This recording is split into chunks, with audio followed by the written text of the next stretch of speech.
Centre point Tamil Nadu நேயர்களுக்கு வணக்கம்.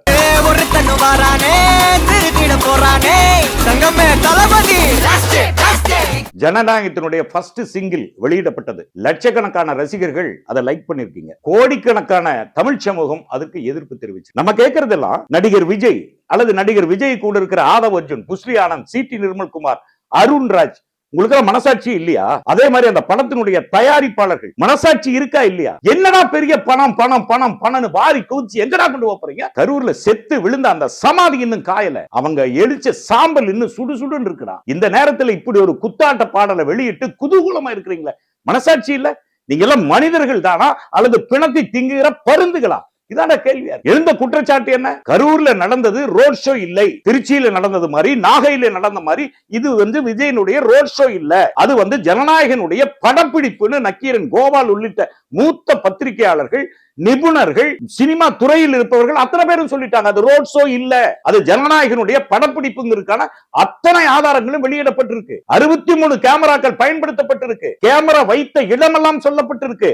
Round பண்ணி காமிச்சிருக்காங்க. இவ்வளவு ஆதாரங்களும் வெளிவந்து கொண்டிருக்கிற நிலையில் நீங்க இந்த காணொலியை வெளியிட்டிருக்கீங்க. இந்த காணொலியில கரூரில் நடைபெற்ற அந்த கோர சம்பவத்தினுடைய காட்சிகள் இருக்கு, அனிமேட் பண்ணப்பட்டிருக்கு. இது சிஜி தெரிந்த வல்லுநர்கள் சொல்றாங்க. நீங்க என்ன பண்ணீங்க? செத்து விழுந்ததுக்கு அப்புறம் ஓடுனீங்க. இந்த காணொலியை பார்த்ததுக்கு பிறகு மிஸ்டர் விஜய், நீங்க கரூர்ல செத்து விழுந்ததை அதை பார்த்துட்டு கூட நீங்க மதுரைக்கு ஓடுனீங்கல்ல, அது நாடகம் தெரியுது. வீட்டுக்கு வந்ததுக்கு பிறகு மௌனமா இருந்தீங்கல்ல, அது நாடகம் தெரியுது. 5 நாளைக்கு அப்புறம் தாடி வச்சுக்கிட்டு ஒரு சோகமா அறிக்கை விட்டீங்கல்ல, அது நாடகம் தெரியுது. 16 நாள் துக்கம் அனுசரிக்கிறேன்னு சொன்னீங்கல்ல, அது நாடகம் தெரியுது. அதற்கு பின்னால கரூர்ல இருந்து அந்த குடும்பங்களை வர வச்சு ஹோட்டல்ல ரூம் போட்டு தங்க வச்சு காலில் விழுந்து எல்லாத்துக்கிட்டு மன்னிப்பு கேட்டேன் அப்படின்னு அந்த மக்களையே கலர விட்டீங்க பாருங்க, அது நாடகம் தெரியுது.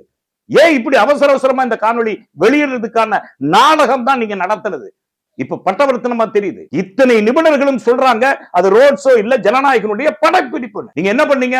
அதை மறைக்கிறதுக்காக, எங்களால் இது ஏற்படலைங்கிறத சுத்தமா முழு பூசணிக்காய சோத்துல மறைக்கிற மாதிரி மறைக்கிறதுக்காக டெல்லிக்கு ஓடுனீங்க. நீங்க தானே சொன்னீங்க, தமிழ்நாடு அரசு வைத்திருக்கிற அந்த தனிநபர் ஆணையத்து மேல எங்களுக்கு நம்பிக்கை இல்ல, அருணா ஜெகதீசன் மேல எங்களுக்கு நம்பிக்கை இல்ல, அஸ்ரா கார்க்கினுடைய விசாரணையில் எங்களுக்கு நம்பிக்கை இல்ல, எங்களுக்கு எதிராக தான் இவங்க அறிக்கை கொடுப்பாங்கன்னு சிபிஐக்கு ஓடுனீங்க, உச்ச நீதிமன்றத்துக்கு ஓடுனீங்க. உச்ச நீதிமன்றம் என்ன பண்ணுச்சு?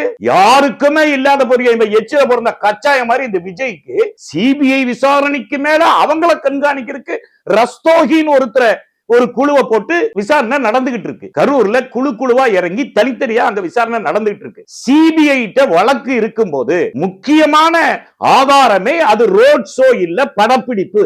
அந்த படப்பிடிப்பில் தான் 43 பேர் செத்து போனாங்கிறதா வழக்கே, முக்கியமான தடயமே அதுதான். அங்க நடந்தது படுகொலைகள், ஜனநாயகன் படப்பிடிப்புல நடந்த படுகொலைகள்னு சிபிஐ விசாரிச்சுட்டு இருக்கும் போது யாரை கேட்டு நீங்க காணொலி வெளியிட்டீங்க? யாரை கேட்டு இந்த ஃபர்ஸ்ட் சிங்கிளை வெளியிட்டீங்க? இதுதான் இங்க கேள்வியா இருக்கு. நீங்க 43 பேர் மரணத்தை மறந்திருக்கலாம் மிஸ்டர் விஜய். தமிழ் சமூகம் இன்னும் மறக்கல, இந்த உலகம் இன்னும் மறக்கல. ஆனா நீங்க மறந்துட்டு குத்தாட்டம் போட்ட பாடலை வெளியிட்டு இருக்கீங்கன்னா மனசாட்சி இல்லையா உங்களுக்கு? மனசாட்சி வித்துட்டீங்களா? நீங்க தான் இந்த நாட்டை ஆள்றதுக்கு துடிக்கிறீங்களா? 43 பேர் செத்த சோகம், அந்த வழி இன்னும் தமிழ் சமூகத்துக்கு இருக்கு. வழக்கு சிபிஐயில் இருக்கும் போது, அந்த வழக்கினுடைய விசாரணை நடைபெற்றுக் கொண்டிருக்கும் போது, அந்த விசாரணையினுடைய முடிவு இன்னும் அறியாத போது இந்த காணொளி வெளியிட்டது மிகப்பெரிய தவறு, மிகப்பெரிய தவறு, மன்னிக்க முடியாத குற்றம். சிபிஐ வழக்கு இறுதி முடிவு தெரியும் வரை அல்லது உச்ச நீதிமன்றத்தின் தீர்ப்பு வரும் வரை ஜனநாயகன் படத்தினுடைய எந்த காட்சிகளோ போஸ்டரோ பாடல்களோ வெளியிட கூடாது என்பதுதான் தமிழ் சமூகத்தினுடைய கோரிக்கை. சன் டிவிக்கு நாங்கள் ஒன்றை சொல்லிக்கொள்ள விரும்புகிறோம். இப்படி 43 பேர் செத்து விழுந்த அந்த கோர மரணமா ஜனநாயகன் படப்பிடிப்பு. அந்த ஜனநாயகன் படப்பிடிப்பினுடைய அந்த வழக்கினுடைய தீர்ப்பு இன்னும் வரல. தீர்ப்பு வராத ஜனநாயகன் படத்தை சன் டிவி எப்படி வாங்கலாம்? அது வாங்குவதற்கு உங்களுக்கு உரிமை இருக்கா? இப்படி 43 பேர் செத்து விழுந்த உரிமத்தை சன் டிவி வாங்கியது என்பது கடும் கண்டனத்துக்குரியது. சிபிஐயின் இறுதி விசாரணை வரும் வரை ஜனநாயகன் படத்தினுடைய எந்த தகவலும் வெளியே வரக்கூடாது என்று சென்டர் பாயிண்ட் நேயர்கள் சார்பாக பணிவன்போடு கேட்டுக் கொள்கிறோம். நன்றி. நடுநிலை தவறாத சென்டர் பாயிண்ட்.